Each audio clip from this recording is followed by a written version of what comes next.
রূপায়ণ art and ক্রাফটে সবাইকে স্বাগত। আমি জল রঙে একটা ছবি আঁকছি। ছবিটার নাম হচ্ছে অপারেশন সিন্দুর। আমরা সকলেই জানি এই 2025 সালের 22শে এপ্রিল ভারতের ভূস্বর্গ কাশ্মীরে পেহেলগাঁওতে জঙ্গি হামলা হয়েছিল।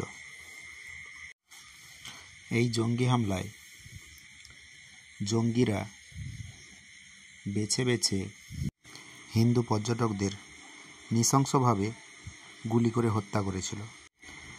আমার পেন্সিল ড্রয়িংটা কমপ্লিট। এবার আমি কালার শুরু করে দিয়েছি। ইয়েলো কার এবং একটু ব্রাউন মিশিয়ে নিয়ে গায়ের রঙটা দিয়েছি। তারপর রেডের সাথে ব্রাউন মিশিয়ে পোশাকের রঙটা করেছি এবং কাশ্মীরের ম্যাপ হালকা সবুজ রং দিয়েছি এবং মৃত পর্যটকের মাথার কাছে জায়গাটা লাল করেছি। তারপর যুদ্ধ বিমান আঁকছি। যুদ্ধ বিমান গ্রে আর একটুখানি ব্লু মিশিয়ে নিয়ে যে কালারটা হয় ওই কালারটা দিয়েছি। যুদ্ধ বিমানটা মোটামুটি সাদা রেখে কালার একটু একটু করে মিশিয়ে কাজ করা হয়েছে। পাকিস্তান সরকারের মদতে পাকিস্তানের সন্ত্রাসবাদী সংগঠন এই হামলা চালিয়েছে। এই নৃশংস হত্যালীলা দেখে গোটা ভারতবাসী ক্ষোভে ফেটে পড়ে। আমার ফাইটার জেট আঁকা প্রায় কমপ্লিট হয়ে এসছে।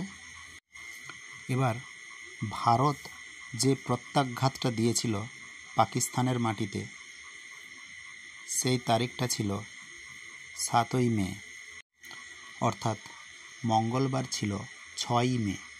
সেই 6ই মে রাত 12টার পরে যখন 7 তারিখ ঢুকছে, ঠিক সেই রাত 12টার পরেই হামলাটা চালানো হয়।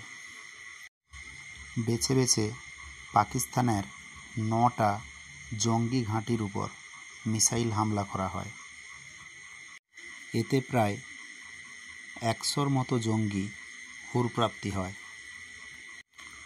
তারপর পাকিস্তানের এয়ারবেসগুলো, সেগুলোতে টার্গেট করে মিসাইল অ্যাটাক করা হয়।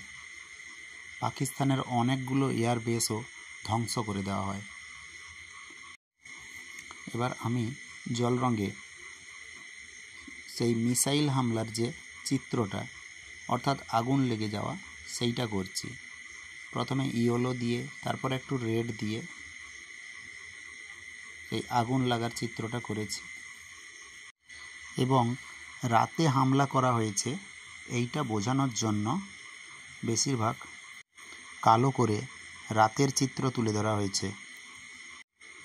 খুবই দুঃখজনক ব্যাপার, জঙ্গিরা নাম জিজ্ঞাসা করে, হিন্দু কিনা জিজ্ঞাসা করে করে হত্যা করেছে। মহিলাদের মাথায় সিঁদুর দেখে তাদের সাথে থাকা পুরুষদেরকে হত্যা করেছে।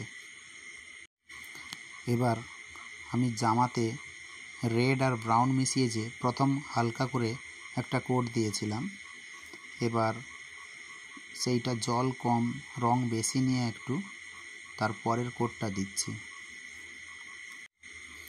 যে 3জন জঙ্গি এই হত্যালীলার সাথে যুক্ত ছিল, সেই 3জন জঙ্গিকে ভারতীয় আর্মিরা খুঁজে খুঁজে তাদের এনকাউন্টার করে।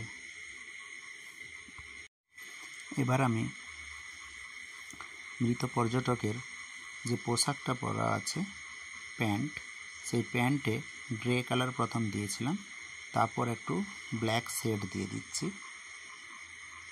এবার প্রথমে একটু ব্ল্যাক দিয়ে তারপর একটু তুড়িটা ধুয়ে জল দিয়ে আস্তে আস্তে করে মিশিয়ে দিচ্ছি। তারপরে তার কালো গেঞ্জিতে আরও ডার্ক করে ডিপ লাইট করেছি। এবার সেই ডার্ক কালার দিয়ে সেটাও মিশিয়ে দিয়েছি।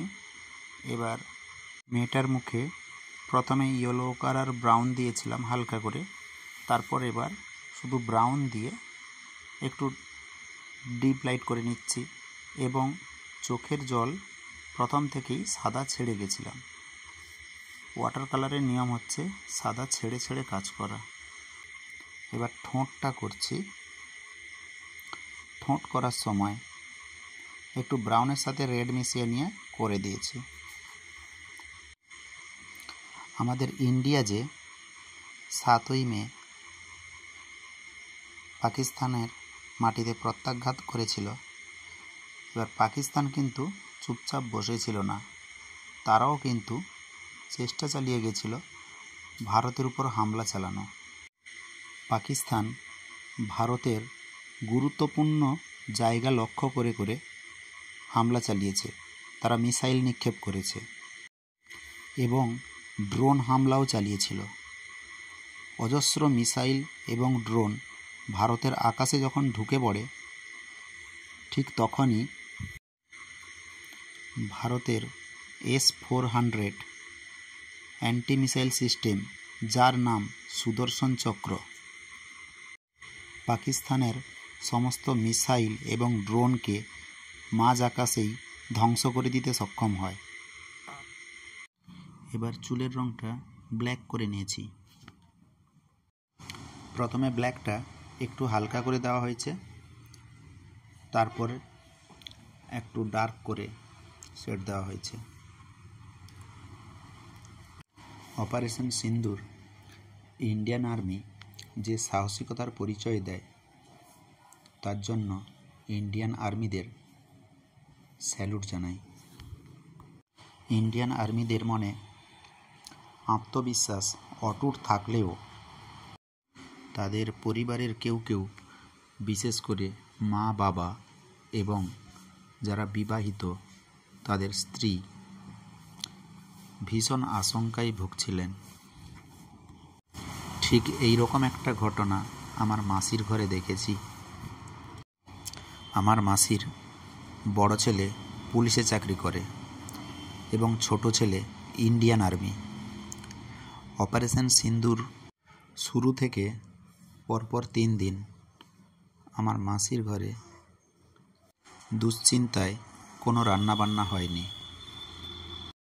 তবুও বলবো, ইন্ডিয়ান আর্মির আত্মবিশ্বাস, সাহসী ও লড়াকু মানসিকতার কাছে কোনো কিছুই অজেয় নয়। পাকিস্তানের আকাশসীমায় না ঢুকেও পাকিস্তানে পালিত যে সমস্ত জঙ্গি ঘাঁটিকে মিসাইল মেরে উড়িয়ে দিতে পেরেছে, এটা সবচেয়ে গর্বের বিষয়। এবং পাকিস্তানের এয়ারবেসগুলোতেও মিসাইল মেরে দফা রফা করে দিয়েছে এবং ওদের পরমাণু বোমা লুকিয়ে রাখা একটা জায়গাতেও ইন্ডিয়ান আর্মি মিসাইল হামলা করে দিয়েছে। এইভাবে পাকিস্তানকে উচিত শিক্ষা দেওয়ার জন্য ইন্ডিয়ান আর্মিকে অসংখ্য স্যালুট এবং ধন্যবাদ।